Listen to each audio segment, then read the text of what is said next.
Hello. Mahashivratri असल्यामुळे आम्ही गेलो होतो कुणकेश्वरला. कुणकेश्वरच्या मंदिरामध्ये खूप मोठी जत्रा असते आणि मालवणमध्ये आल्यापासून मी पहिल्यांदाच या जत्रेला गेली आहे. लागोपाठ मी आय थिंक जत्रेचेच व्हिडिओ टाकते, त्यामुळे मला असं वाटतं की मी जत्रेमध्येच फिरते. खूप दिवस झाले. व्हॅलेंटाईन डे आणि महाशिवरात्री दोन्ही दिवस खूप छान गेले, कारण दोन्ही दिवशी सॅटर्डे आणि संडे होता. सॅटर्डे संडे सुट्टी असल्यामुळे आम्हाला स्फटिक शिवलिंगालाही जाता आलं, जे की मला खूप दिवसापासून जायचं होतं आणि मी त्याची व्हिडिओही पोस्ट केली होती.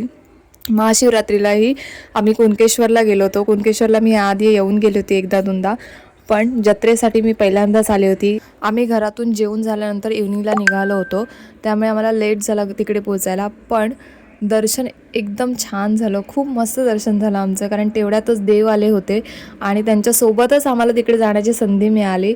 त्यामुळे दर्शन खूप छान झालं आणि खूप प्रसन्न वाटलं. खूप छान आहे कुणकेश्वर पण देवस्थान.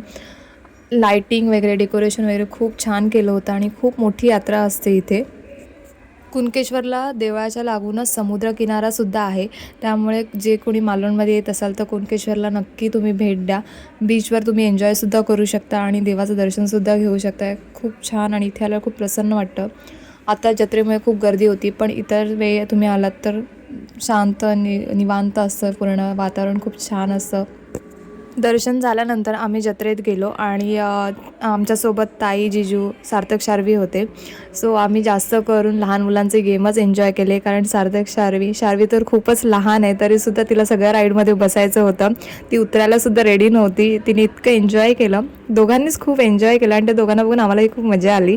सो आम्ही पण खूप एन्जॉय केलं. कधी कधी लहान मुलांबरोबर एन्जॉय करताना आपण कधी लहान होऊन जातो ना, हे कळतच नाही. आणि हेच टाईम पिरियड्स असतात की जिथे आपण आपलं बालपण जगत असतो. सो एकंदरीत आम्ही यात्रेमध्ये खूप मजा केली आणि एन्जॉय केला. आणि आम्ही नंतर सगळे एकत्र एका ड्रॅगन ट्रेनमध्ये बसलो, कारण आमच्याबरोबर दोघंही लहान होते, तर त्यांना घेऊन आम्हाला बाकीच्या राईड्समध्ये बसणं पॉसिबल नव्हतं, म्हणून आम्ही त्यांनाही बसता येईल अशा ट्रेनमध्ये सगळेजण एकत्र बसलो आणि खूप मजा घेतली. मी तर मला वाटते की कॉलेज सोडल्यापासून यात्रा वगैरे हे प्रकार सगळं सोडूनच दिलं होतं आणि लग्नानंतर पुन्हा त्या गोष्टी मी स्टार्ट केल्या. सो मला काही मेमरीज रिकॉल झाल्या पुन्हा. सो खूप एन्जॉय केला आम्ही अशा प्रकारे. आणि असा माझा कुणकेश्वरचा प्रवास होता. लहान मुलांबरोबर आम्ही कधी लहान झालो, कधी लहान मुलांप्रमाणेच एन्जॉय करायला लागलो, हे कळालंच नाही. सो खूप छान वाटलं, खूप एन्जॉय केलं. तुम्हाला कसा वाटला माझा व्हिडिओ मला कमेंटमध्ये नक्की सांगा. Bye, stay tune.